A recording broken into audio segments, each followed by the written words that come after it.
Ministro Desambrois fu incaricato di richiedere alla Re la sua decisione in proposito, esprimendo l'opinione di molti che ritenevano inevitabile la cosa. Dal quartier generale il Re aveva risposto immediatamente: «De pensez mon constamment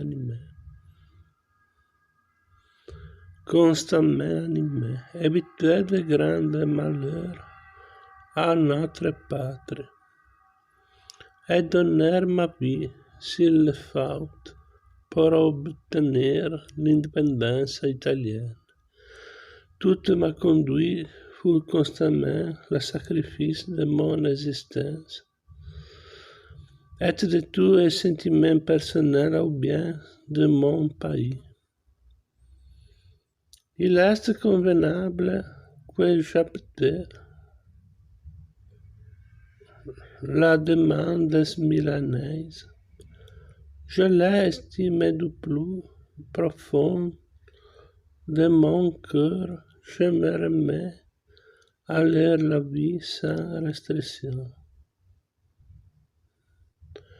Tale lettera resonata dal D'Ambrois nelle sue memorie forse non è sufficientemente conosciuta per chiarirci l'animus di Carlo Alberto prima di Custozza. Il nuovo ministero detto dell'Unione Nazionale fu presieduto da Gabriele Casati, con 2 milanesi, 2 genovesi, un veneto, un piacentino, un democratico piemontese. Raggio allora l'accusa di puro calcolo dinastico alla partecipazione alla insurrezione di Milano. Ricordiamoci inoltre che lo Stato piemontese fu l'unico che dopo la infelice esperienza mantenne la bandiera tricolore e lo statuto. La Fatale Novara.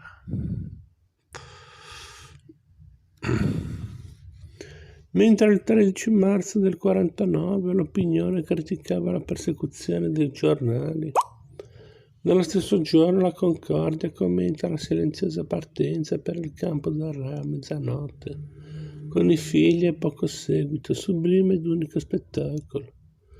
Noi non sapremo qualificare il fatto di un principe di Stato che dopo un terribile rovescio è in mezzo all'apatia, per non dire all'opposizione dei governi di Inghilterra e di Francia, scende per la seconda volta in campo per liberare la patria da una potenza di 36 milioni di abitanti, coalizzata con un'altra di 60 milioni. Ma il Re ha dato la sua parola e la mantiene. Durante le giornate del 14, 15, 16, 17 e 18 marzo c'è aria di ansia nei caffè che hanno perduto molta parte della loro clientela. In tutti c'era una pausa di attesa ansiosa degli eventi. Era stato diramato qualche bollettino di guerra, di esiti favorevoli, poi un lungo silenzio. Ma erano sufficienti simulazioni per ricacciare le divisioni austriache al di là del Ticino, che avevano osato oltrepassare. Ed ecco la notazione significativa del popolano e quel cameriere del Madeira alle cui memorie ho già accennato. Egli aveva perduto le dita di una mano a Custozza e in quei giorni esprimeva nel diario l'eco dei suoi sentimenti, non dei discorsi raccolti al suo caffè, e dice: «Guardate ora il piccolo Piemonte, solo contro il Radetzky in campo aperto.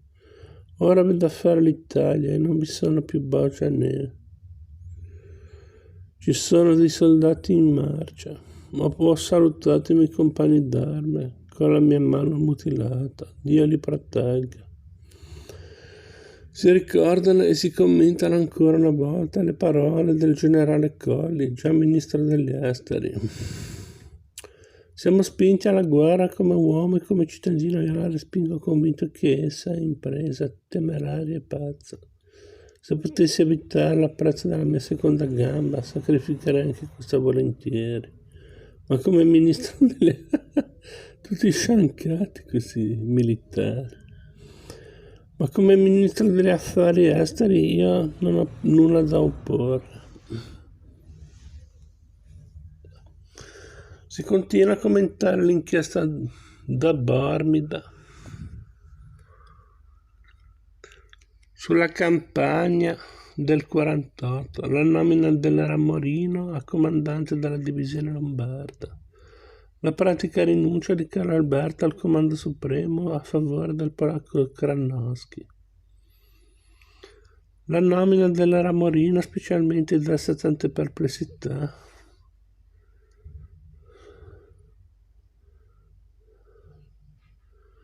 Per certi suoi precedenti durante una spedizione mazziniana e alcuni giornali, polemizzano con Da Bormida, che ne aveva favorito la nomina, mentre era stato pure lui a indurre il re a non assumere il comando in capo. Scarseggiano notizie dal fronte e ci si appassionava per la sorte di Venezia affamata, assetata, appestata. Si moltiplicano sui giornali, nei caffè, nelle parrocchie, iniziative per raccogliere soccorsi da inviarla, mentre Paleocapa, che era venuto a portare l'adesione di Venezia al Piemonte, e al fronte a combattere. La Concordia pubblica la notizia che, data la comunanza di ideali italo-ungheresi, il signor Crivellari e compagnia pubblicano il ritratto del sapiente Prode Kossuth e il provento delle vendite sarà in gran parte devoluto all'aiuto a Venezia.